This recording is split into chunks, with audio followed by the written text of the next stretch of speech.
quelle est l'évolution du marché, des startups, les besoins? Souvent, on parle de manager son manager. C'est poser vraiment les bonnes questions, des questions ouvertes. Ça, je pense qu'il y a beaucoup d'entrepreneurs aussi qui ont du mal à le faire. On a tous passé des entretiens un jour et on a tous eu cette impression d'être juste jugé plutôt que dans un échange. Quelle stratégie tu mettrais en place? C'est quoi un candidat startup? C'est le meilleur moyen de perdre du temps et de l'argent, quoi. Voilà pourquoi ça vaut la peine parfois. Moi, je ne fonctionne pas comme ça, mais c'est vrai que c'est un bon outil. Alors qu'à l'époque, c'était vraiment le buzzword, quoi. Ouais. On ne naît pas manager, on le devient. Je vois que vous avez le permis que depuis un mois. J'ai passé un entretien d'embauche. Je vous en trouve. Ça fait 3 stagiaires que je recrute qui ne sont pas à la hauteur de mes attentes. J'ai entendu. Pas de temps reculer.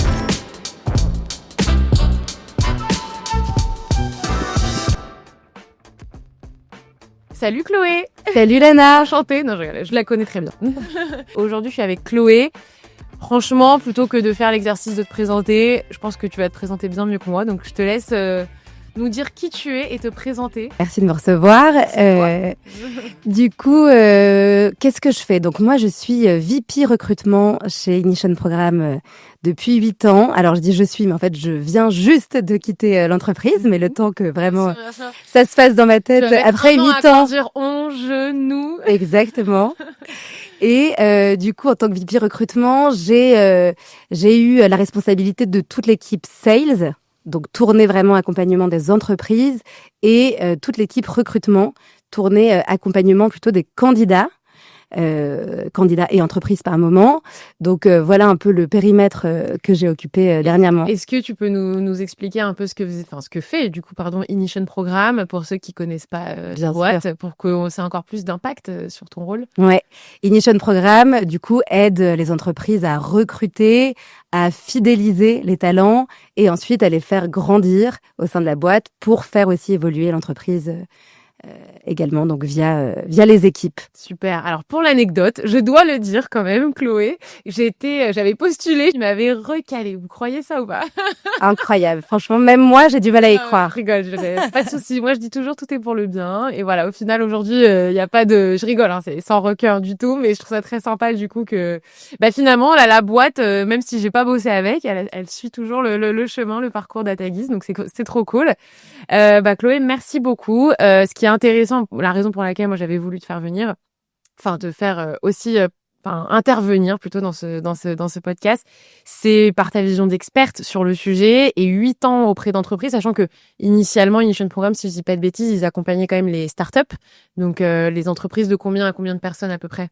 Alors, vraiment, on avait un positionnement, effectivement, start-up. Le cœur de métier, c'était de l'accompagnement de boîtes qui faisaient entre 10 et 60 personnes à peu près. Donc, des boîtes qui avaient ou allaient lever en série A, souvent, pour ensuite grossir. Et on accompagnait aussi des funders, parfois solo funders même, qui cherchaient justement un associé, jusqu'à des boîtes plus établies, tout est relatif, mais autour de 100, 150 personnes. Voilà, on a accompagné en tout cas beaucoup de boîtes qui grossissaient aussi. Par exemple, Mano Mano ou Doctolib, dès le début, a trouvé vraiment les premiers piliers d'une équipe de 20-30 personnes qu'on a ensuite accompagné aussi dans son évolution. Puis après, on a eu de moins en moins de valeur ajoutée pour ce genre de boîte qui avait en fait la fonction RH en interne. Bien sûr, ok, très cool. Et écoutez, vous pensez je pense qu'on va avoir plein de choses à tirer de l'expérience de Chloé, sachant qu'en plus au début tu connaissais pas forcément le métier du recrutement, tu l'as connu. Toi, ta fonction c'est plutôt d'être sales, si je dis pas de bêtises. Et après, tu as développé cette expertise autour des métiers du recrutement et de l'écosystème startup, c'est ça? C'est ça. Alors, j'ai un parcours même un peu plus atypique que ça, mais effectivement, moi, j'ai commencé en faisant d'abord de l'audit financier, donc rien à voir après mon école de commerce, donc avec une dimension un peu plus chiffres. Là, je me rendais compte que ce qui m'intéressait, c'était plutôt le business des entreprises que vraiment leurs résultats purs. Et donc, après ça, je suis passée par une start-up qui s'appelle Stuart, qui fait de la livraison du dernier kilomètre. Ça me dit quelque chose. Voilà, qui est une très belle boîte, qui a beaucoup grossi, qui a été financée par La Poste, rachetée aussi par La Poste, et dans laquelle j'ai occupé plutôt des fonctions aussi un peu financières, puisque à cette époque, souvent, en fait, on faisait faire aux gens ce qu'ils avaient déjà fait un peu préalablement. On y reviendra sûrement, mais voilà comment on faisait un peu du recrutement. Donc, j'avais été recrutée un peu là-dessus. Et puis ensuite, j'ai voulu en fait ouvrir un peu mes domaines de compétences. J'avais du conseil et j'ai ensuite voulu rejoindre à nouveau l'univers startup. Et du coup, là, je suis passée par le programme en tant que candidate, Ignition Programme. Et c'est là qu'on m'a proposé un poste en interne. Et donc, j'ai évolué là-bas pendant 8 ans. Parce qu'en effet, le principe, mais après, on va rentrer dans le vif du sujet, hein, mais c'était aussi d'avoir un programme d'accompagnement pour candidats, pour justement après les matcher avec leur portefeuille de start-up qui est recherché. Et donc, c'était d'accompagner aussi bien les candidats, donc sélectionner des candidats propices et qui collent avec les demandes un peu de marché, enfin sur le marché de la start-up, quoi, et par rapport aux critères des entreprises de ce type-là. Et en même temps, après, les matcher avec des entreprises qui recherchaient. C'est ça, hein? Complètement, ouais. Ouais. C'était même la principale valeur ajoutée d'Ignition Programme. C'était vraiment de sélectionner à l'époque les candidats. Donc, on n'avait pas une sélection infaillible, hein, on en a parlé au début. Ah oui, exact, c'est vrai, vous vous rendez compte? Voilà, mais la preuve en est, mais effectivement, on sélectionnait vraiment le top 5% de tous les candidats qui postulaient au programme pour ensuite les faire intégrer notre vivier et les matcher avec les startups qui leur correspondaient. Alors, c'est quoi un candidat startup? Ça m'intéresse. C'est une bonne question. Évidemment, il y a une multitude de candidats startup, Ouais. mais il y a des fondamentaux qui sont essentiels pour s'épanouir en start-up et bien évoluer en start-up, qui sont, alors pour moi, il y a 3 critères. C'est le côté tête bien faite, capacité à prendre du recul, à zoomer et à dézoomer, en tout cas, voilà, à tirer un peu des learnings de sa pratique. Donc, on peut appeler ça le critère un peu SMART, même si le mot est assez galvaudé. Oui, et surtout que d'une personne à une autre, SMART, c'est typiquement un des critères qui est pas hyper objectif parce que difficilement mesurable. Donc, comment on mesure la smartness de quelqu'un? Tout à fait, ouais. En tout cas, pour moi, voilà, c'était la capacité à prendre du recul sur ses expériences, sur un business. C'était ça un peu la façon dont on caractérisait cette compétence. Ensuite, il y avait le côté vraiment hands-on, donc le fait de mettre les mains dans le cambouis.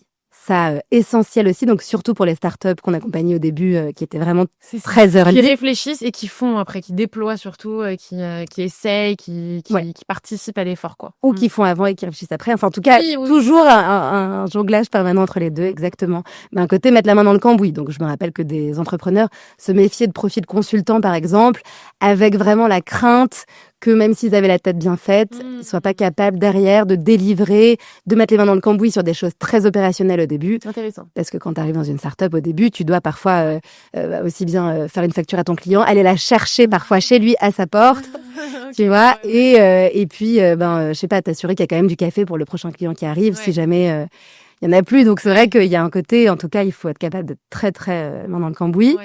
Et le côté prise d'initiative aussi, essentiel. Donc c'était vraiment des soft skills qui peuvent se refléter par des actions liées à la vie professionnelle. Mais c'est vraiment ces 3 dimensions qu'on regardait pour estimer qu'un candidat était capable d'évoluer en start-up. Ok, non mais très cool. Je pense que pour avoir aussi des clients, alors j'ai pas vos clients, moi j'ai plutôt des clients de 0 à des clients qui veulent passer de 0 à 2 ou de 0 même à 1 ou de 2 à 5, voilà, entre 0 et 10 collaborateurs. Mais c'est toujours les mêmes critères qui sont demandés, hein. Franchement, clairement, c'est hyper important. Après, il y a quand même ce côté où, sur la partie consultant, je sais pas si je suis d'accord avec toi parce que toi et moi, on a fait du conseil et tu vois, au final, après, on a été en start-up ou dans l'univers start-up. Ça dépend des boîtes. Au contraire, je trouve que c'est des personnes qui réfléchissent beaucoup, qui savent dézoomer et après l'opérationnel. Mais bon, ça, c'est encore un autre sujet. Tout à fait. Ok, et ben écoute, trop cool. J'avais une question quand tu me parlais, mais elle m'est évidemment sortie de l'esprit. En tout cas, ce dont on a discuté quand on a préparé l'épisode et qui m'a beaucoup marqué, c'est que finalement, toi, t'es resté 8 ans dans cette boîte-là, donc t'as vu les évolutions un peu du marché. Aujourd'hui, on parle d'un marché tendu, compliqué. Est-ce que, quelle est l'évolution du marché, des startups, les besoins, comment tu vois des candidats, comment les choses ont évolué en 8 ans?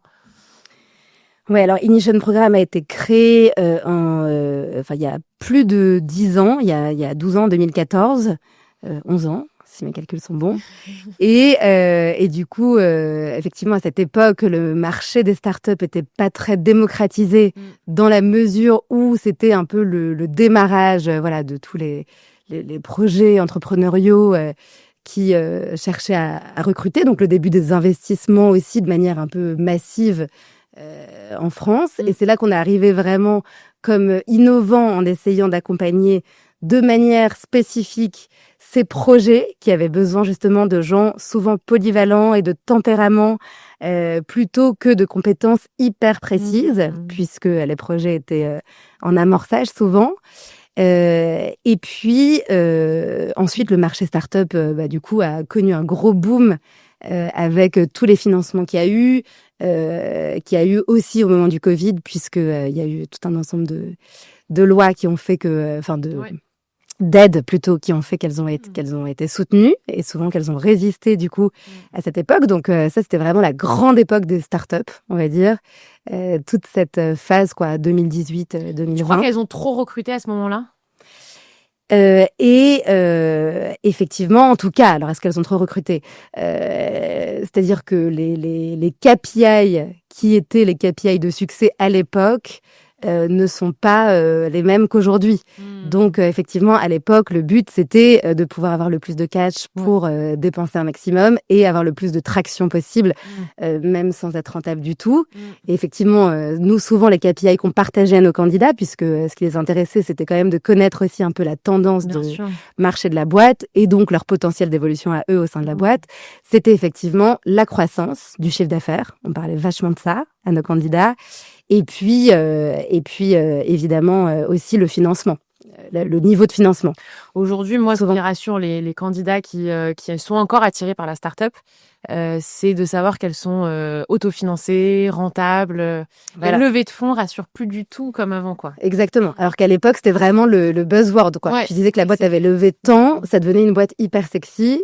Oui. Aujourd'hui, effectivement, une boîte sexy, c'est une boîte qui est suffisamment saine pour pouvoir survivre de manière autofinancée, en effet, et donc de manière rentable, ce qui est plus sain, objectivement. Oui, mais qui change du coup aussi complètement le focus, parce que du coup, on est sur des boîtes qui ne regardent que le chiffre d'affaires. C'est-à-dire que en fait, on va avoir tous les collaborateurs d'une petite structure autofinancée rentable, du coup, pour qui c'est très précieux pour les fondateurs. Et donc, du coup, les collaborateurs sont, on va vraiment regarder leur impact sur le chiffre d'affaires. C'est très, très héroïste, quoi, comme point de vue. Et donc, c'est des collaborateurs qui sont assez drainés quand même, et qui doivent être surengagés pour pouvoir, répondre aux attentes en fait de rentabilité de la boîte. Donc bref, je sais pas, j'y pense comme ça, mais je sais que c'est d'un côté c'est attirant, mais je sais que c'est aussi facteur de beaucoup de pression, quoi, et d'engagement pour les candidats. Et je reviens, je me rappelle ce que je voulais te dire. C'est que tu disais pour qu'on puisse s'épanouir en start-up quand tu parlais des candidats, et je suis d'accord que tous les profils ne peuvent pas s'épanouir en start-up parce qu'il y en a à qui ça correspond pas. Et je pense que ça, c'est hyper important. Et je sais pas d'ailleurs si la start-up est encore hyper, attractive. Alors, c'est pas qu'elle est plus attractive, mais est-ce qu'elle est aussi attractive qu'avant? Je ne sais pas. Moi, je pense que pour certains profils, ça l'est, mais qu'il faut vraiment, redonner un sort de pouvoir de discernement aux candidats pour qu'ils soient capables de savoir, genre, qu'est-ce qui est cool dans cette boîte, là où ça va être plus difficile. Mais est-ce que ce qui est cool correspond vraiment à ce dont j'ai besoin, quoi? Bien sûr. C'est-à-dire que maintenant, il y a tellement de startups qui ont été créées entre le début d'Ignition, on va dire, et maintenant. Alors, j'ai pas les stats en tête. Il y en a plein qui ont fermé aussi, évidemment. Mais je veux dire, aujourd'hui, il y a plein de styles différents de startups. Donc, le plus important, c'est aussi de voir à quel point on est à l'aise avec la culture de cette boîte, qui va dépendre bien évidemment de son niveau de maturité, mais aussi niveau de maturité de la boîte. De la boîte, exactement. Potentiellement du candidat aussi, mais voilà. Donc le niveau de maturité, ça va être une des composantes évidemment de la culture. Si c'est une boîte très early stage, souvent ils vont attendre pas mal de polyvalence et le fait de mettre beaucoup les mains dans le cambouis. Si c'est une scale-up beaucoup plus établie, avec des milliers de personnes dans le monde, forcément on va attendre quelque chose d'un peu plus précis comme périmètre.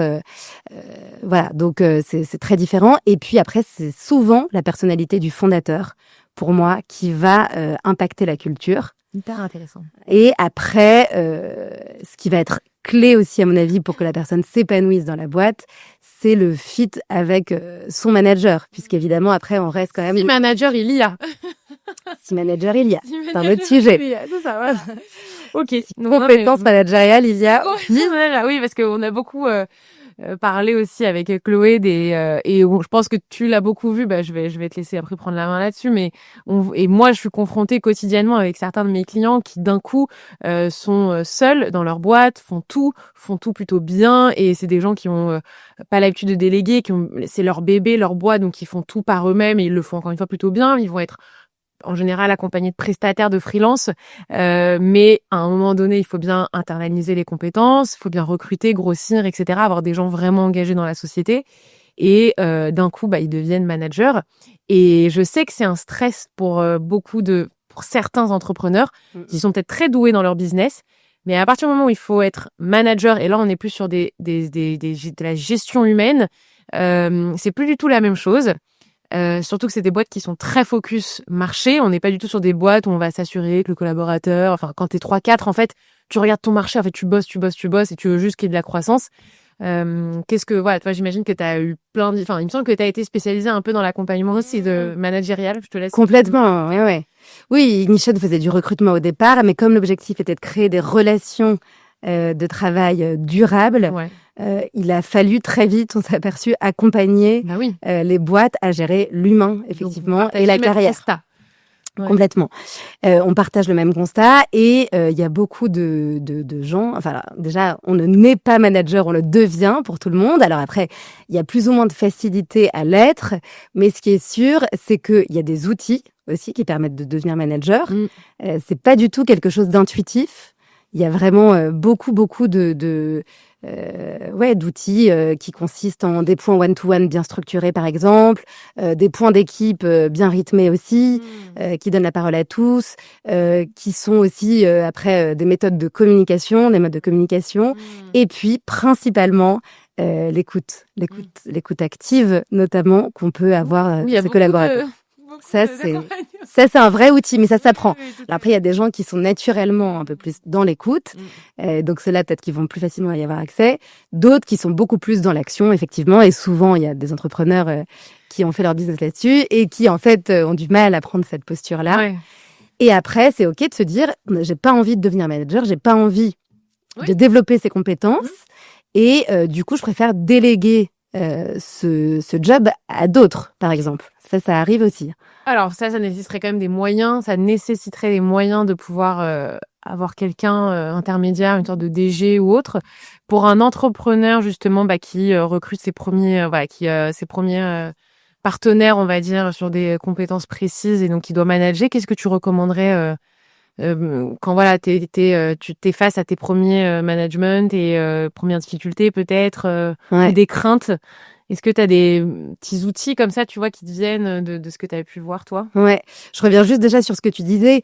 Effectivement, tu as soit le DG qui peut à ce moment-là faire office un peu de tampon entre les fondateurs et les équipes, soit tu peux avoir aussi des startups qui ont par exemple des personnes qui sont managers un peu RH, qui vont gérer justement l'évolution de la personne au sein de la boîte, qui vont gérer un peu ses frustrations, ses envies et la manière dont ça peut accompagner la boîte ou pas. On fait de la transition, un peu de la coordination entre tout le monde. Voilà, tu peux avoir dans une équipe en tout cas un manager effectivement sur ce niveau-là. C'est pas forcément l'idéal, mais ça arrive. Et un manager beaucoup plus opérationnel qui, lui, va se charger de donner les objectifs et de les cadencer. Ouais. C'est possible de diviser quand même la fonction. C'est pas idéal, mais c'est possible. Les équipes qui sont déjà assez importantes parce que ça structure quand même pas mal l'activité et les équipes, non? Oui, alors après, c'est juste que à chaque fois, le grand enjeu en start-up, c'est aussi de réussir pour motiver les gens durablement à les faire évoluer.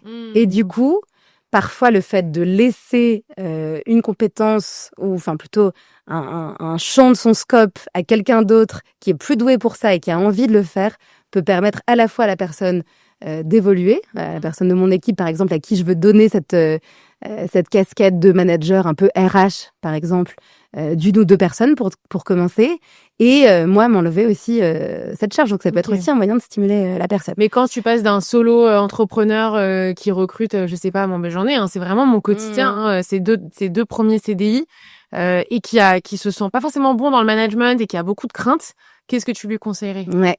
Alors, du coup, de se former déjà, encore une fois, vraiment, parce que c'est pas parce une compétence, qu'on est le management, etc., qu'on peut pas se former. C'est vrai quand on est entrepreneur, on a moins ces réflexes de se dire, je vais aller me former parce que machin, on pense qu'on peut tout bricoler un peu. Exactement. En fait, parfois, prendre du recul est essentiel, effectivement. Tout à fait. Prendre du recul est essentiel et se former. Ouais, complètement. Bien, très bon conseil. Complètement. Et tu vois, les formations qu'on a construites sur le management, justement, permettent cette prise de recul en mettant en fait différentes personnes de différentes boîtes ensemble qui réfléchissent sur des situations concrètes qu'elles sont en train de vivre ou qu'elles ont vécues. Et coaching de... Alors il y a une dimension co-développement, mais c'est même aussi juste de la réflexion personnelle et du partage qui parfois permet de se rendre compte du coup de nos forces et aussi des axes d'amélioration pour mieux travailler là-dessus, parce qu'en fait, c'est ça.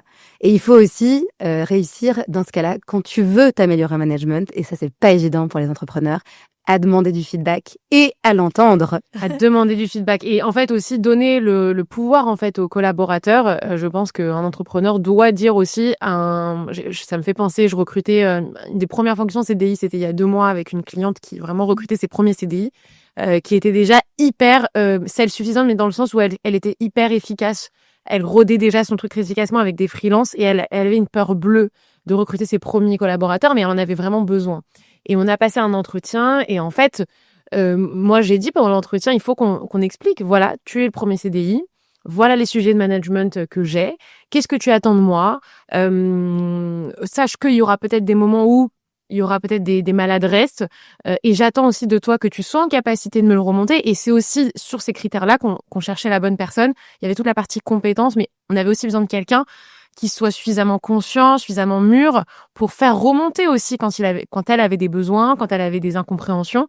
Et ça, je pense qu'en start-up, en tant que candidat, du coup, enfin collaborateur, c'est important d'avoir conscience qu'il faut avoir cette capacité-là de proactivité. Ouais, complètement. Souvent, on parle de manager son manager. Oui, ah bah très bien. C'est quelque chose souvent qui est attendu aussi des candidats. En fait, les managers, alors parfois ils osent l'exprimer, parfois non. Comme souvent, c'est une compétence assez récente pour eux, le management, attendent ou sont preneurs en tout cas de feedback. Et du coup, c'est vrai que plus t'es en capacité finalement de leur en faire, donc plus toi-même t'es outillé aussi, mieux en général la collaboration évolue. Puisque souvent on se rend compte que dans 90% en tout cas nous des cas dans lesquels on a dû activer la garantie qui s'activait si jamais la collaboration devait... Garantie, c'est en mode ça se passe plus bien, quoi. On travaille plus bien ensemble. Si la collaboration devait s'arrêter dans les 8 mois qui suivent la prise de poste. Waouh, ok. En gros, donc souvent ça peut la période d'essai. Renouvellement automatique de période d'essai ou pas forcément? Nous, souvent, on conseillait le renouvellement automatique. Je trouve qu'en termes de signaux envoyés aux candidats, c'est mauvais. Sauf si tu le dis dès le début. Si la politique est la même pour tout le monde. Parce que ce qui est horrible, effectivement, c'est si... Bon. Ok, non, mais là-dessus, j'ai pas d'avis et enfin c'est intéressant et je comprends, mais il y a quand même ce truc où je me dis punaise en termes de signaux envoyés aux collaborateurs, même si c'est dit, tu vois, je sais pas. Bon bref, mais ça laisse la possibilité à l'un et l'autre effectivement de valider. C'est une prise de risque de recruter, clairement, on va pas se mentir. Ça dépend effectivement du stade de maturité et tout ça. Ok. Et voilà. Mais du coup, on a parlé des évolutions. Alors juste pour reprendre un petit résumé sur la partie management, tu m'expliquais du coup qu'ils hésitent pas à se former et qu'ils sont en capacité de demander du feedback aussi à leurs équipes et de l'entendre. Et de l'entendre. Parce que c'est une autre étape et de permettre aux collaborateurs d'être dans des conditions aussi qui font qu'ils n'ont pas peur d'en faire. Exactement. Parce que sinon, en fait, il va être complètement factice. Je suis complètement d'accord avec toi. Ça peut passer par de l'anonymat, ça peut passer par sinon donc un outil nous qu'on utilise beaucoup, qu'on intègre dans la formation management, qui est la communication non violente aussi. Oui. Former des collaborateurs, par exemple, à cette méthode de communication peut faciliter le feedback. Ok. Très intéressant, merci. J'espère que vous prenez des notes. Du coup, oui, en fait, j'hésite parce qu'il y a 2 sujets qui m'intéressent. On pourrait parler pendant très longtemps, Chloé et moi, mais notamment sur la notion de réassurance dont les entrepreneurs ont besoin quand ils recrutent. Parce que les premiers recrutements dans une start-up, c'est une charge émotionnelle hyper importante. Et c'est vrai que les candidats ont tendance à oublier que même s'ils sont candidats et qu'ils sont dans une posture un peu plus d'attente, ils doivent aussi rassurer quand même leur futur patron, je sais pas comment dire, la personne qui va les recruter. Qu'est-ce que tu as expérimenté toi en accompagnant toutes ces entreprises en termes de besoins de réassurance des entreprises? Par quoi ça va passer? Comment on peut répondre aux besoins de réassurance d'entrepreneurs qui cherchent à recruter et qui ont peur? Ouais. C'est vrai que souvent, on se rend compte qu'en fait, en tant que recruteuse, entre ce que l'entrepreneur t'indique trouver d'essentiel dans le profil, qui sont souvent des compétences et la réalité de ce qui les motive ou pas à accepter une candidature, il y a un gap. Donc il y a plein de choses, il y a plein de biais aussi dont ils sont plus ou moins conscients. Il y a le besoin exprimé et le besoin réel. Et souvent, le besoin évolue pendant le process de recrutement en tant que tel. Complètement. Mais voilà, moi j'ai eu beaucoup d'entrepreneurs, c'est vrai, on va pas se mentir, qui étaient très élitistes, tu vois, Oui. et qui cherchaient surtout au Oui. démarrage à être assurés par le type d'études faites ou alors par l'expérience dans une boîte avec une belle réputation. Et donc souvent, alors que justement, nous, notre exercice, c'est de les accompagner à rationaliser leur recrutement, leurs besoins et ensuite du coup leur recherche, et du coup de leur faire dire quelles sont les compétences essentielles, les autres qui sont plus nice to have, tout ça. On en a qui du coup derrière, en fait, validaient ou pas juste des profils qui avaient fait telles études, Parce que ça les rassurait. HEC, l'ESSEC, le SCP, ou une école d'ingé absolument, et qui en fait regardaient parfois même pas vraiment l'impact qu'ils avaient eu dans leur expérience précédente. Et donc ça, c'est vrai que c'est là où nous, on a une valeur ajoutée comme à ta guise, c'est que tu as un bon sparring partner aussi Oui. du client, Pour poser les bonnes Voilà. questions. en lui disant mais Ouais. attends, tu m'avais dit qu'en fait là ce qui était essentiel pour toi c'était cette compétence. Mm. Regarde le résultat qu'a eu cette personne dans cette expérience. Est-ce que finalement c'est pas à prioriser sur l'école qui est un tout petit peu moins bien classée ou sur et parfois aussi c'est les amener à avoir même d'autres dimensions. Par exemple sur un profil. Je sais pas, de compétition, si justement dans la culture de la boîte, il faut un côté très compétitif, si c'est une des valeurs et un facteur de succès pour la boîte. Donc c'est les amener aussi à lire un peu entre les lignes et puis d'un CV aussi par notre connaissance qu'on a des candidats. Mais donc voilà, comment les rassurer, pour moi en tout cas de manière objective, c'est en leur montrant, en tant que candidat, en montrant à l'entrepreneur qu'on a en face, ou au manager, quel a été notre impact lors de nos expériences. Très intéressant. Très concret, donc en donnant des Et chiffres. ouais, c'est marrant, on avait cette discussion ce matin. Donc, pour ceux qui ont suivi l'épisode 2, sinon, allez voir, c'est un entretien live avec un profil, donc marketing senior, 20 ans d'expérience, qui recherchait plutôt dans des petites structures comme ça. Elle avait fait pas mal de choses. Et donc, dans son CV, c'était très orienté chiffres. Mais pourtant, dans son discours, ça l'était un petit peu moins. Donc, si tu en parlais ce matin, on a fait le débrief en live et tout. Enfin, c'était hyper intéressant. Ça va vous apprendre plein de choses, hein, pour ceux qui veulent aller voir. Et en fait, justement, il y avait ce côté un peu, au-delà de nous décrire ce que tu as fait, dis-nous l'impact et comment tu y as contribué avec des actions concrètes, des résultats concrets. Et ça, en effet, c'est très rassurant parce que ce que je dis tout le temps, c'est que pour toi, candidat, un recrutement, c'est une étape de vie, c'est un moment où tu vas être un peu jugé sur ta personne. Pour l'entrepreneur, recruter, pour moi, je dis tout le temps, c'est du business. Enfin, il veut entendre Il veut business, du ROI. il veut, voilà. Et ça, c'est une réalité que les candidats parfois ont du mal à capter. Mais je pense qu'une fois qu'ils ont compris ça, ils vont beaucoup mieux savoir comment s'adresser en fait à la personne qui va les recruter. Complètement. Bah oui, ils veulent du ROI, ils veulent pas. Alors si en plus ils peuvent être un peu copains. Parce que s'il n'y a pas le c'est fit, mieux. il y en a qui vont pas recruter non plus. Hein. Exactement. J'ai eu Ça le c'est cas, souvent quand même un facteur de go-no-go qui peut arriver soit en tout début d'entretien, à toute fin. soit à la toute fin. Exactement. Donc les deux comptent. Complètement. Mais en effet, avant tout, c'est une décision de ROI. C'est exactement ce que tu disais. Donc, il va essayer d'évaluer à chaque fois ce que la personne va pouvoir lui rapporter par rapport à son coût, pendant combien de temps. Et donc, forcément, les résultats et l'impact qu'il a eu dans les expériences précédentes va beaucoup compter. Donc, plus t'es objectif là-dessus, en expliquant aussi quel était le contexte, parce qu'en fait, ça veut rien dire. Est-ce que tu as fait une acquisition de... je dis n'importe quoi, mais 200 000 utilisateurs sans aucun budget marketing, ou est-ce que tu avais un budget énorme et du coup, tu as fait une acquisition plutôt faible? Donner du contexte à leur recrutement et le transmettre au candidat. Ça, je pense que c'est hyper important pour rééquilibrer l'apport de force dans les processus de recrutement et que le candidat sache aussi finalement dans quel contexte business j'interviens et qu'est-ce que je vais au-delà de mes missions, à quel enjeu business je vais venir répondre. Et ça, je pense qu'il y a beaucoup d'entrepreneurs aussi qui ont du mal à le faire, c'est-à-dire comprendre en fait, c'est donner cette vision business aussi aux candidats qui vont les engager en fait. Moi, j'ai encore beaucoup d'entretiens, pas plus tard que la semaine dernière, où les associés se présentent rapidement et tout de suite après, c'est ça de questions au candidat. Donc, ok, très bien. Mais attends, pause, explique ton besoin, dans quoi ça s'inscrit, c'est quoi ta posture, qu'est-ce qu'on va attendre de toi par rapport à l'associé, Et ça, ils le font pas assez. Complètement. Voilà. Si tu veux que le candidat réponde à ton besoin qui est de savoir si oui ou non il est fait pour le poste, effectivement, donne le contexte. Donne le contexte. Sinon, il risque d'être un peu à côté. Ça, c'est sûr. Ouais.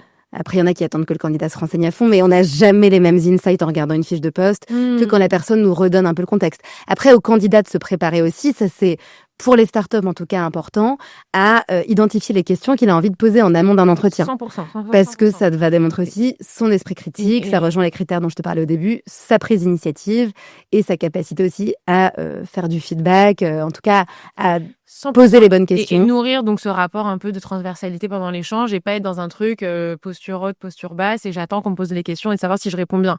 Mais être aussi force de proposition pendant l'échange en proposant et pour ça très important de préparer vos questions pour le coup start-up ou pas start-up, mais c'est sûr qu'en start-up ce sera d'autant plus valorisé et apprécié.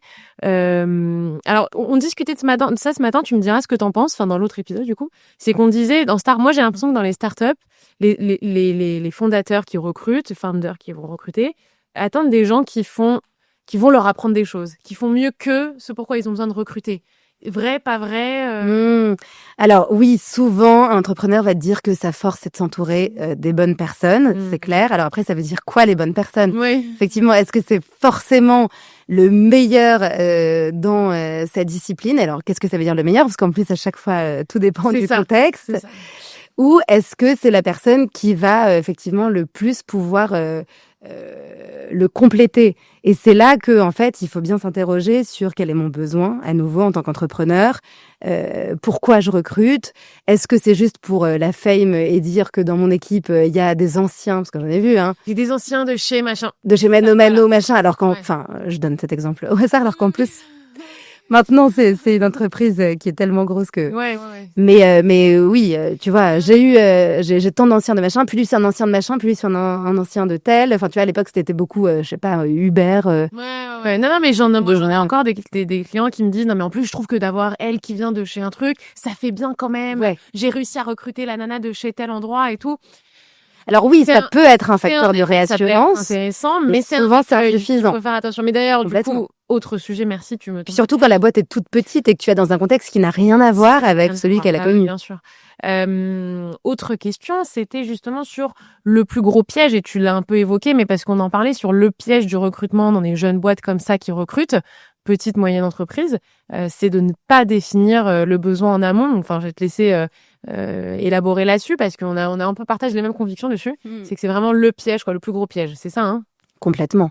Enfin, moi-même, j'avais rejoint, par exemple, une boîte Stuart, tu vois, sans du tout bien définir ma fiche de poste, un peu en y allant au coup de cœur parce que je voulais faire un virage 360 après avoir été dans un Big Four chez PwC, de pas le citer, énorme boîte, et en fait j'étais hyper tentée par l'aventure startup, sauf qu'on n'a pas du tout bien défini ma fiche de poste, et en fait le risque c'est de te rendre compte que entre les attentes, enfin que déjà il n'y a pas du tout de dialogue sur les attentes mutuelles, et c'est le meilleur moyen de perdre du temps et de l'argent, quoi. Perdre du temps et de l'argent, et qu'il y ait des frustrations. Pour mieux manager, il faut savoir exactement de quoi va être garante la personne et qu'est-ce qu'on attend d'elle et comment on pilote aussi son activité. Et ça, je pense que ça passe par bien définir ton besoin en amont.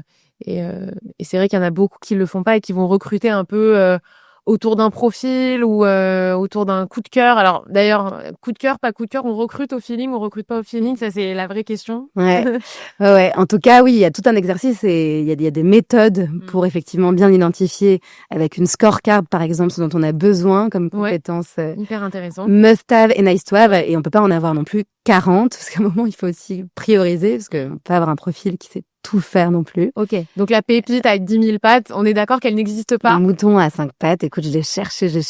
Parfois, j'en ai trouvé à 4,5, mais franchement, le 5, c'est souvent dur. Oui, sur votre scorecard qui qualifie le profil, c'est ça? Bah ouais, exactement. C'est bien. On peut pas demander. La pépite n'existe pas. Et je pense s'il la cherche, c'est quoi? Il risque de pas la trouver? Ouais, enfin, c'est-à-dire qu'à un moment donné, quand on a rencontré, je sais pas, ça arrive qu'il y ait au moins plus de 100 candidats qui aient été rencontrés sur un poste, et qu'en fait on se dit ça va pas le faire. Souvent, il faut quand même se rendre à l'évidence que ce qui va pas, c'est le sizing du poste, plus que à chaque fois les candidats. Enfin, effectivement, souvent les entrepreneurs, un des autres écueils, c'est ils s'imaginent que la boîte va être perçue comme aussi sexy que lui-même, fondateur, se la représente par un candidat qui vient de l'extérieur. Alors que c'est rare que ce soit tout de suite le cas. Ou alors, faut quand même aussi bien lui vendre. Mais voilà, c'est pas le même engagement. C'est pas quand t'es founder ou quand t'es salarié. Et donc, effectivement, il faut aussi se rendre compte que parfois, oui, tu peux pas trouver au prix où tu cherches le mouton à 5 pattes. Enfin voilà. Et même si tu payes cherches, cher, exactement. voilà, même si tu payes cher, il y a le salaire, mais derrière, en effet, j'ai eu des expériences où en fait tu cherches pendant 6 mois. Ouais. Et en fait, tu trouves pas. Alors là, à ce moment-là, et tu rencontres. C'est pas tu rencontres pas. C'est-à-dire que tu rencontres 20, 30, 40 candidats. Et là, tu te dis, bon, ok, voilà, à quel moment, voilà, dans le recrutement, on a peut-être mal qualifié le besoin et à quel moment on est face à quelqu'un, finalement, en face, qui est peut-être pas prêt à recruter. Ouais, c'est ça. En fait, là, il y a deux options. Soit, en fait, mon besoin est pas urgent, C'est puisque ça. la preuve, je continue à chercher tout ça. Donc, ou alors il est mal calibré. Donc, bon, j'y reviendrai quand ce sera plus clair ou quand j'en aurai Très plus besoin. Ouais. Soit je recrute quand même au bout d'un moment parce que ça me coûte de l'argent de pas recruter le meilleur des candidats que j'ai rencontrés. Exactement, Et donc là, tu voilà. peux ranker aussi sur ces compétences établies par la scorecard les candidats et du coup te dire bah voilà, ça c'est mon choix numéro 1, c'est mon choix numéro 2. Toujours en avoir quand même 2, 3 sous la main si jamais la personne n'accepte pas. Ouais. Ça c'est important aussi pour les entrepreneurs. Ok.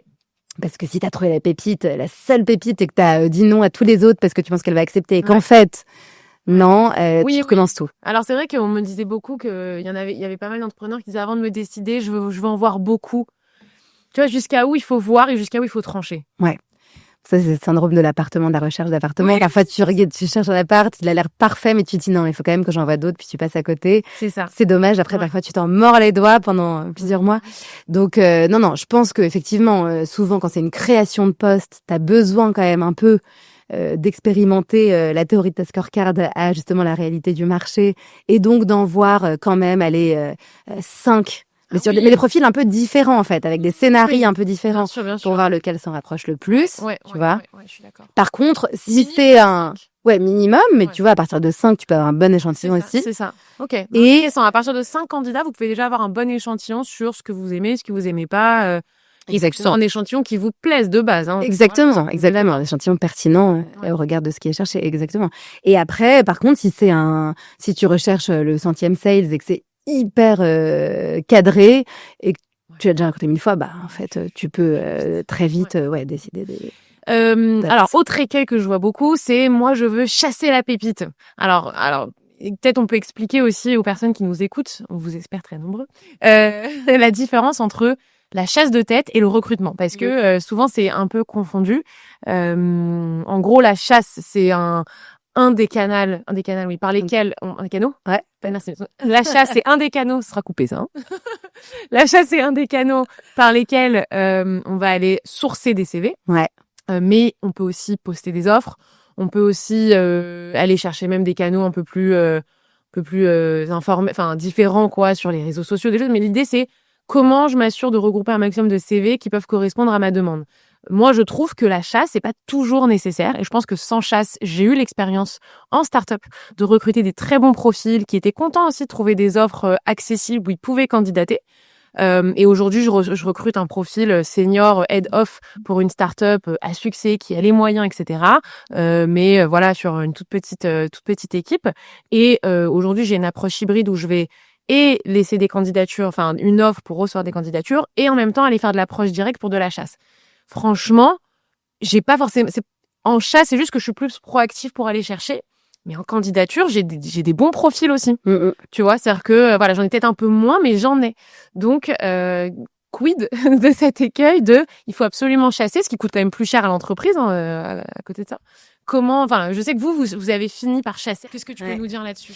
Au début, on s'est construit vraiment en étant justement, c'était une de nos différenciations majeures, c'était qu'on faisait pas de chasse de tête. Ouais.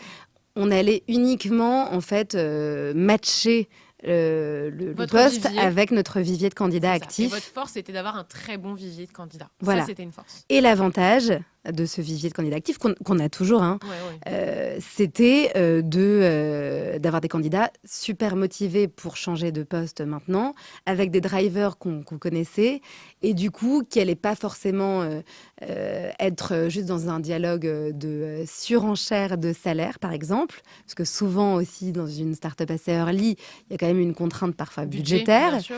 Et donc, en fait, ça permettait de trouver des candidats sur d'autres drivers que ça, que le salaire.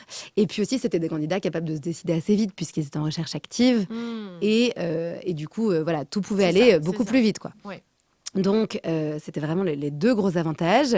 Et on est passé sur une approche avec de la chasse, intégrant de la chasse, parce que le marché a aussi beaucoup évolué.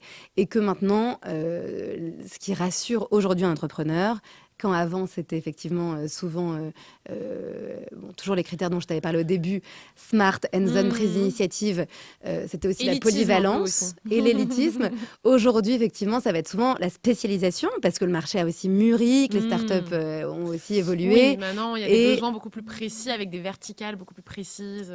Ouais. Voilà, et donc souvent, et puis c'est des postes qui existent davantage. À l'époque, je veux dire, il y a 11 ans, quand on s'est créé, par exemple, tu cherchais un head of ops, mais aussi un peu data. Enfin bon, bref, tu vois, c'était pas hyper clair. En fait, c'était dur en plus de trouver quelqu'un qui avait fait quelque chose de similaire. Aujourd'hui, comme les métiers sont un peu plus démocratisés, c'est aussi plus facile d'identifier quelqu'un qui a fait des choses similaires. Donc, les clients sont rassurés par effectivement un titre qui leur parle et qui ressemble à celui qu'ils vont chercher. Sauf qu'en plus, dans un titre, il n'y a pas tout. Mais bon, ça, c'est encore un autre sujet. Et donc, en fait, ils sont rassurés par le fait qu'on aille faire de la chasse précise, ciblée. Et là, l'écueil, effectivement, c'est déjà le temps perdu, parce que tu te retrouves souvent, je trouve, en tant que recruteur, à avoir des discussions autour du poste et tout ça, alors qu'en fait, ils sont en recherche un peu passive, pas du tout prêts, en fait, à bouger. Bien sûr. Donc, tu passes quand même beaucoup de temps. Le taux de conversion en entretien est beaucoup plus faible. Et puis aussi, dans ce cas-là, souvent, ça va être un investissement pour la boîte qui coûte aussi plus cher, parce qu'ils vont être prêts souvent... à bouger que si le salaire est plus élevé. En tout cas, souvent, c'est un des arguments majeurs si c'est pour faire pareil. Et le coût de la chasse, qui est un pourcentage du salaire brut annuel, machin que ça. Okay. En plus. Ouais, donc la chasse, oui, mais pas toujours du coup. Pas que, à mon avis, effectivement, il faut aussi identifier d'autres leviers. C'est pour ça que j'ai développé cette approche un peu hybride, où justement, moi, je travaille au fixe. Moi, je parle de manière très transparente. Je travaille au fixe, au forfait. Et dans ce forfait, j'inclus... j'ai plusieurs méthodes, avec des coûts évidemment plus importants en fonction des méthodes, mais qui restent quand même plus intéressants qu'une chasse, où on est payé à X pourcentage du salaire brut annuel, où justement je laisse la place à la candidature, et si besoin, je viens dynamiser un petit peu aussi avec de la chasse active, ciblée, et je m'outille comme vous, je pense, pour aller chercher les bons profils et avoir un peu les deux. Et souvent, je suis contente parce que mes clients disent oui, c'est vrai qu'entre tes profils chassés et les profils qui candidatent, il n'y a pas tellement de différence, quoi. Voilà, et souvent, les profils qui candidatent, d'ailleurs, sont mieux préparés que les profils chassés. Sont mieux préparés, sont plus motivés, sont dans un truc plus équilibré. Ok, hyper intéressant. Un peu de data, je ne sais pas, par exemple, sur la durée d'un recrutement, par exemple, sur des profils... Alors, il y a le temps, par exemple, de recrutement pour un profil. À partir du moment où tu dis, tiens, j'ai besoin d'un profil, et le moment où il intègre la boîte, combien de temps après ça dure. Et après, est-ce que les taux de transformation, donc une fois que le candidat et que le collaborateur est intégré, combien de temps il reste dans une boîte, tu vois, je sais pas. Alors déjà sur la durée, en tout cas d'un process de recrutement, on va dire que en moyenne, c'est à peu près 6 à 8 semaines, on va dire, à peu près, pour un profil C-level en start-up. Donc voilà, un profil plutôt qui va manager tout ça, sur lequel il faut quand même se poser, voir un peu de profils différents pour vraiment s'assurer, parce que c'est un profil qui va avoir de l'impact. Ah ouais, c'est bien. Enfin, 6-8 semaines, c'est pas mal. Je trouve que c'est rapide. Moi, je suis beaucoup plus lente. Après, je suis seule. Voilà, j'ai pas tous vos outils, j'ai pas toutes ces ressources, mais moi, je suis un peu plus lente. Et tout dépend de ta base de données aussi. C'est ça, exactement. Voilà. Plus elle est étoffée, effectivement, plus c'est facile ensuite d'aller réactiver des candidats que tu sais.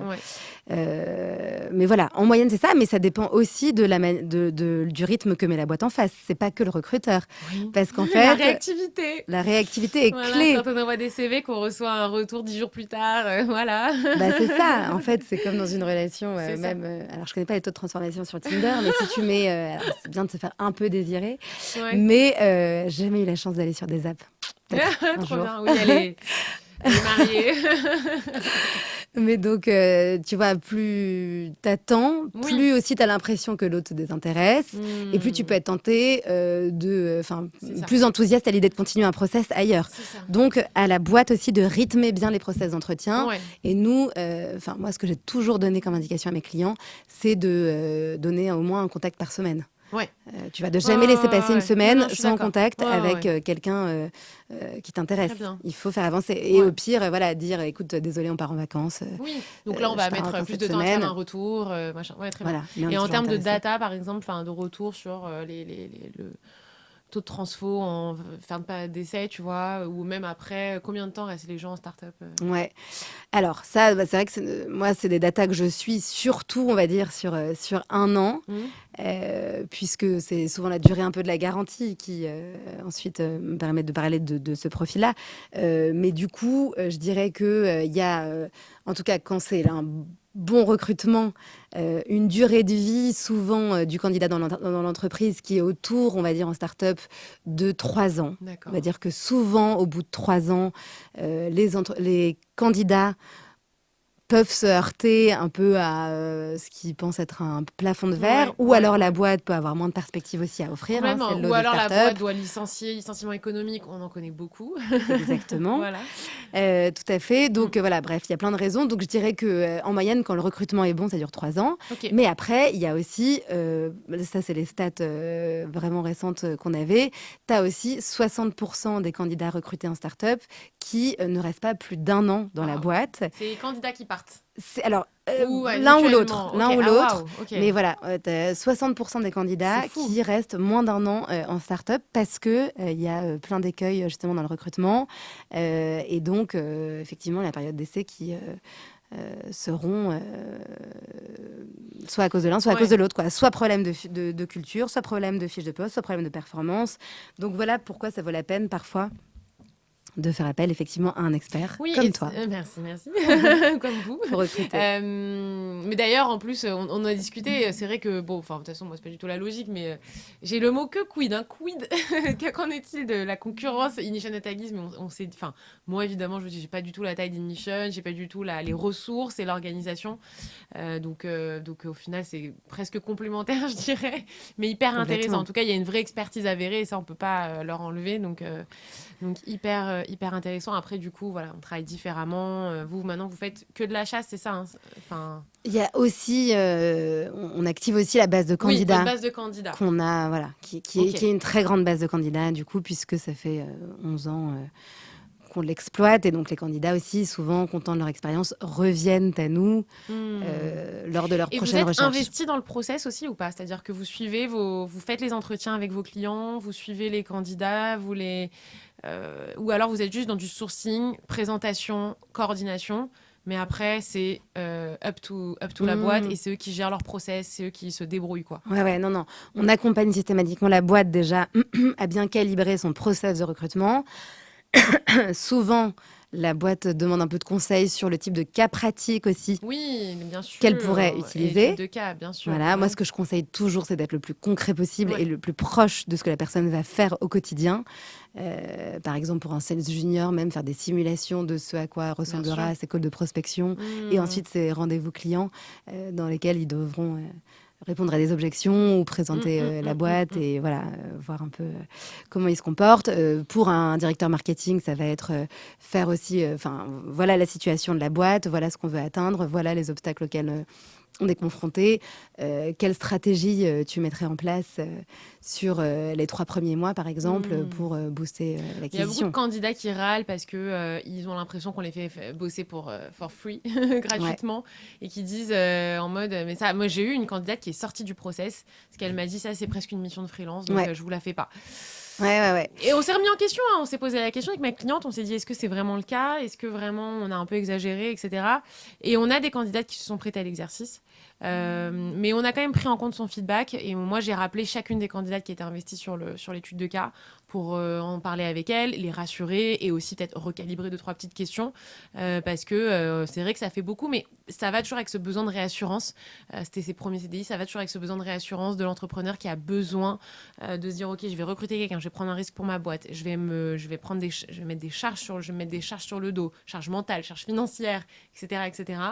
Il faut que je sois sûre. Ouais, complètement. Il faut que je sois sûre. Pareil, moi parfois je leur dis attention machin et en même temps je suis là genre je comprends en fait, je te comprends. Ouais. Et je crois qu'il y a des boîtes qui se sont construites aussi justement sur un modèle où ils rémunèrent les cas pratiques, Ok. ce qui pousse plus de candidats Je savais parfois pas. à le faire. Ok, J'ai pas pas de mal, nom en beaucoup de tête, noms. mais j'avais vu ça, C'est ça. ouais, parce que Mais le cas pratique, pas mal aussi. Il faut le valoriser. en fait, faut bien le calibrer, effectivement. Faut bien le calibrer. calibrer et faut dire à peu près quel est le temps, à mon Le temps avis, passé, à passer à passer dessus, dessus, l'envoyer évidemment suffisamment en avance, vérifier avec le candidat que c'est faisable dans ces conditions. Oui, c'est ça. Voilà, pour que ce soit pas la surprise et que personne ne perde du temps, parce que si C'est ça. ensuite tu as un livrable qui est complètement à côté, voilà, préciser un peu. Et c'est sûr qu'à mon avis, il faut essayer de voir, justement, grâce à la scorecard, quelles sont les compétences qu'on cherche à checker, de voilà, quelle façon. Exactement. Et bien s'assurer que le cas pratique y répond sans prendre un temps fou, parce que les candidats sont souvent en poste et ne peuvent pas passer 3 jours sur un cas. Ça n'a Donc pas du de coup, sens. vous suivez, vous donnez des conseils sur le process et sur l'étude de cas,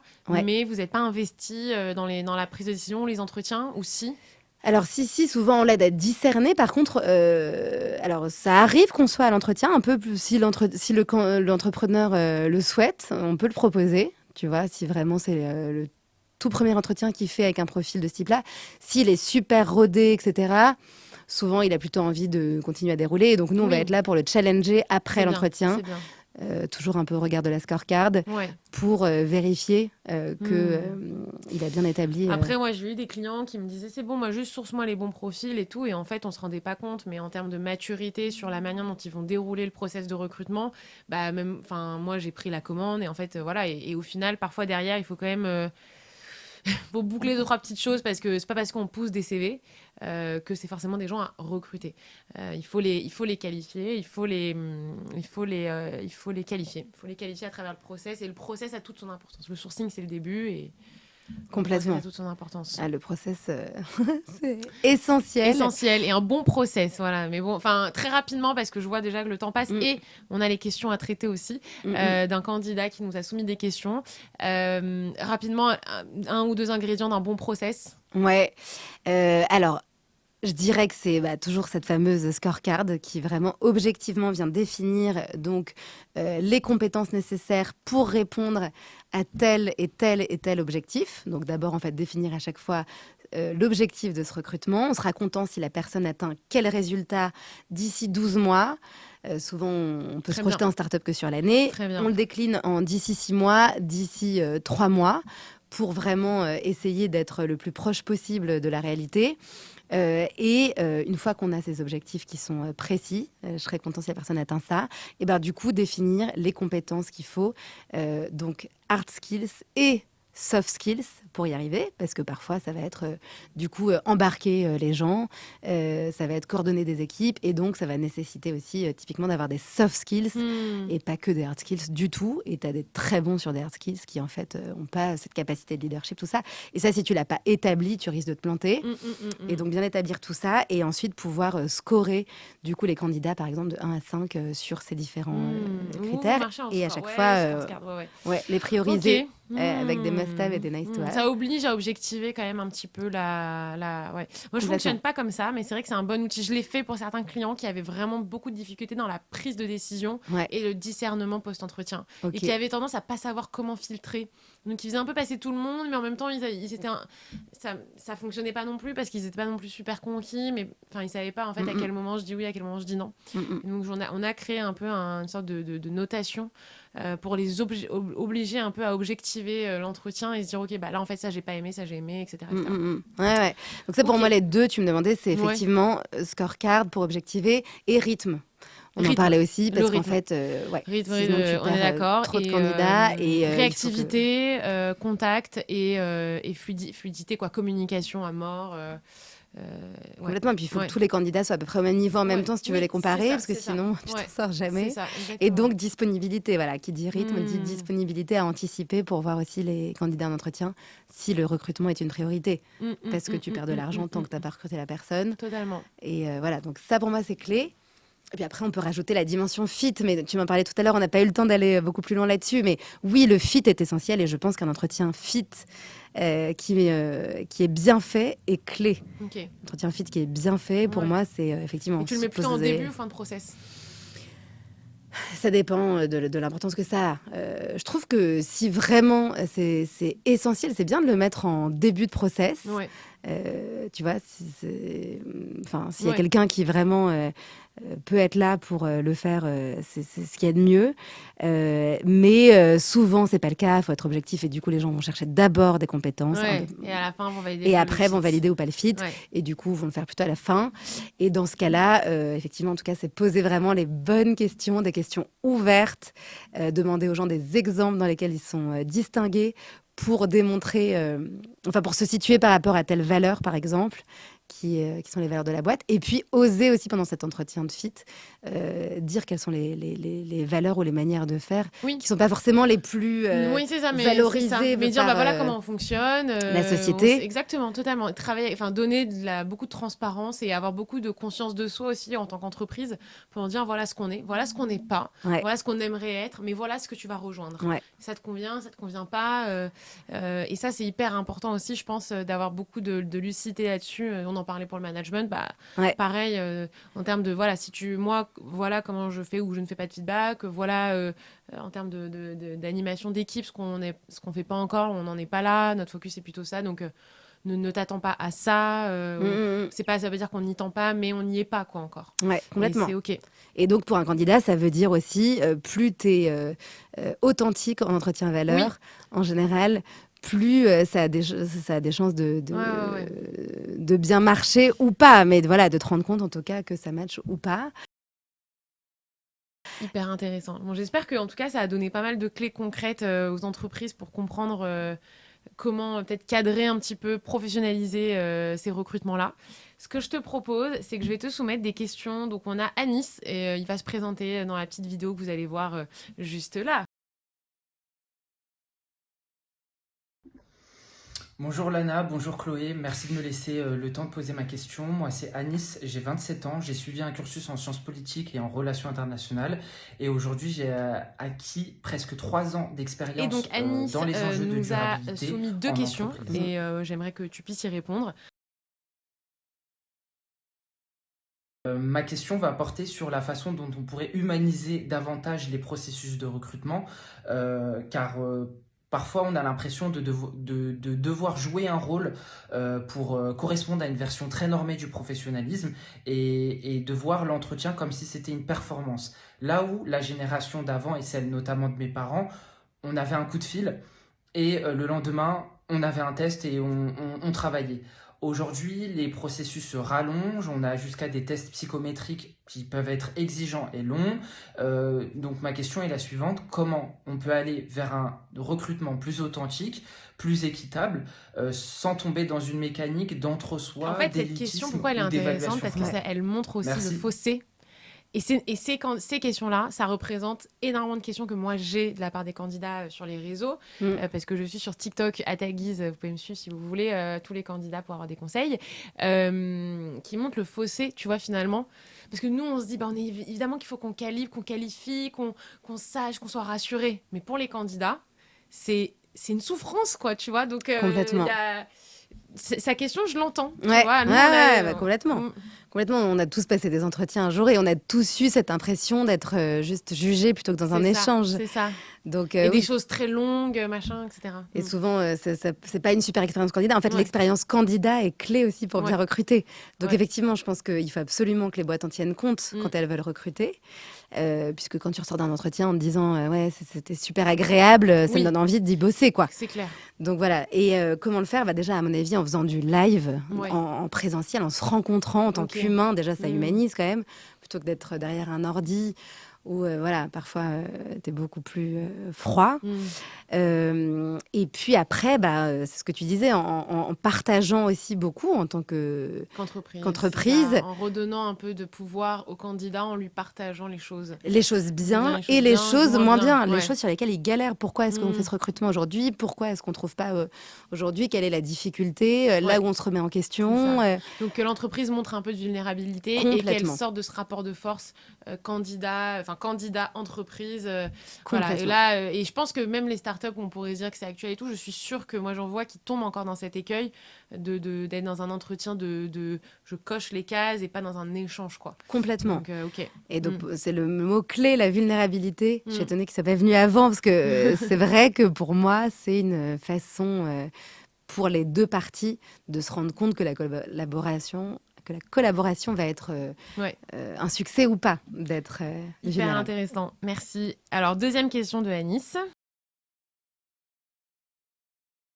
Ma seconde question, elle porte sur la disparition des offres d'emploi de juniors. Aujourd'hui, on peut voir que vraiment l'alternance a remplacé les contrats juniors et que les autres contrats de type CDI, CDD, souvent requièrent une expérience minimum de 3 à 5 ans.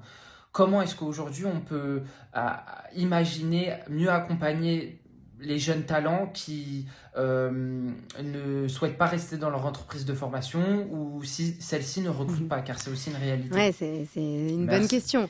Une bonne question, c'est maintenant les juniors sont remplacés par des alternants parce qu'il y a de plus en plus de formations en alternance. On recrute du coup des profils qui ont en effet minimum, qui sont déjà bien confirmés, pas dire seniors mais confirmés.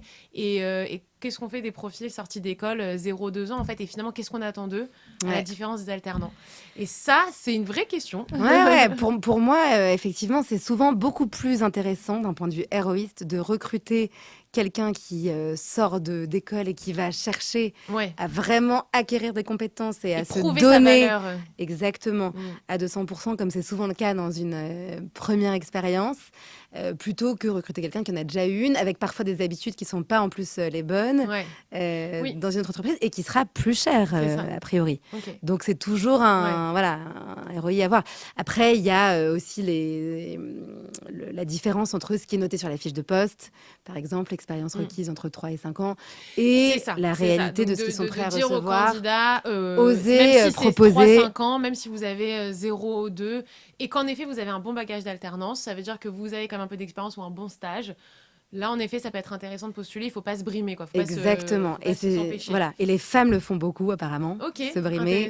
Il y a beaucoup plus de femmes qui le font quand elles ne cochent pas tous les critères. Totalement. Donc, oser dépasser ça, clairement, et valoriser, effectivement, les expériences. Alors, même parfois associatives et tout ça aussi. Les expériences, elles peuvent en plus venir d'autres choses. Complètement. Bah écoute, Chloé, merci infiniment parce que tu nous as vraiment donné le nectar des informations qui vont être pertinentes et en tout cas ce pourquoi aussi Shortlist a été créé, pour pouvoir vraiment donner de la matière concrète aussi bien aux candidats qu'aux entrepreneurs, pour qui le recrutement, c'est devenu compliqué de recruter et c'est devenu compliqué de se faire recruter. Et je pense que tu le sais, tu l'as vu quotidiennement pendant 8 ans. Donc merci pour ton témoignage, tes connaissances. Et puis si tu as un mot à partager pour la fin, aux entrepreneurs ou à Shortlist. J'ai envie de dire, effectivement, n'oubliez pas que, en tout cas, la rencontre est humaine et c'est exactement toi ce que tu promeus et ce que tu fais. Souvent, les gens avec qui je parle de leur accompagnement via À ta guise disent à quel point, en fait, la relation que tu crées avec les candidats est une relation de confiance qui te permet d'accéder à vraiment leur vulnérabilité, leur force, leur motivation.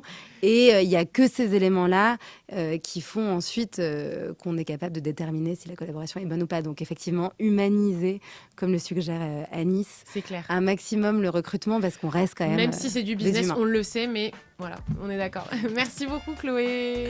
Merci à toi, Lana. À très vite et n'hésitez pas à commenter, réagir. On sera super contents. Merci d'avoir écouté cet épisode. Si ça t'a parlé, si tu as appris quelque chose ou que ça t'a fait bouger une ligne, pense à t'abonner et à mettre 5 étoiles là où tu nous écoutes et à laisser un commentaire. C'est le meilleur moyen pour faire circuler ce podcast et donner plus de place à la transparence dans le monde du travail. Si tu veux continuer la conversation, tu peux me retrouver sur LinkedIn, Instagram et TikTok. À très vite.